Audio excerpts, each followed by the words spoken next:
Hi friends, welcome to my channel. இன்றைக்கி ரொம்ப சூப்பராக எம்மியாக சீரக சம்பா அரிசி வச்சு மட்டன் பிரியாணி செஞ்சிடலாம், அதுவும் குக்கரில்.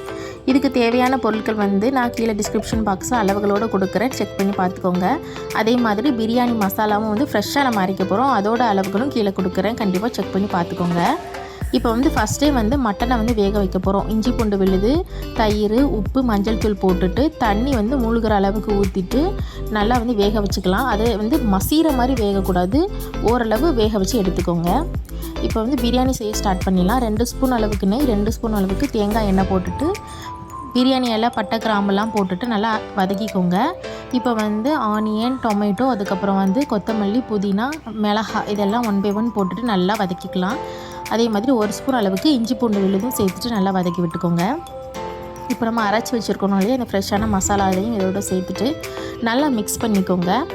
இப்போ வேக வச்சு எடுத்துருக்கிற மட்டன் பீசஸையும் இதோட சேர்த்துட்டு நல்லா மிக்ஸ் பண்ணிக்கணும். 1/4 கப் அளவுக்கு தயிர் சேர்த்துக்கோங்க. சேர்த்துட்டு அதையும் நல்லா மிக்ஸ் பண்ணி எடுத்துக்கோங்க.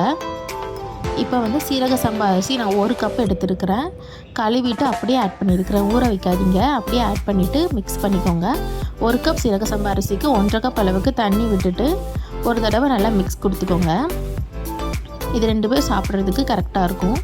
இப்போ ஒரு 1/4 வாசி லெமனை எடுத்துகிட்டு அதையும் மேலே புழிஞ்சு விட்டுட்டு அதுக்கு மேலே 1 ஸ்பூன் அளவுக்கு நெய் சேர்த்துட்டு அப்படியே நம்ம குக்கரை மூட போகிறோம்.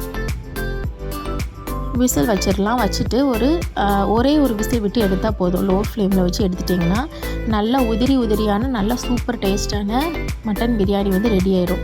ரொம்ப சிம்பிள் தான். கண்டிப்பாக இந்த மெத்தடில் நீங்கள் செஞ்சு பாருங்கள். இதே மெத்தட் தான் எப்போவுமே செஞ்சு சாப்பிடுவீங்க. நாங்கள் வீட்டில் ரெகுலராக இந்த இதில் தான் நாங்கள் செஞ்சு சாப்பிடுவோம். ஒரு வாய் வச்சுட்டு ரைத்தா வச்சு சாப்பிட்டு பார்க்கும்போது அவ்வளோ டேஸ்ட்டாக இருந்துச்சு. கண்டிப்பாக ஒரு தடவை ட்ரை பண்ணி பாருங்கள். வீடியோ பிடிச்சா லைக் அண்ட் சப்ஸ்கிரைப் பண்ணிக்கோங்க. தேங்க்யூ ஃபார் வாட்சிங்.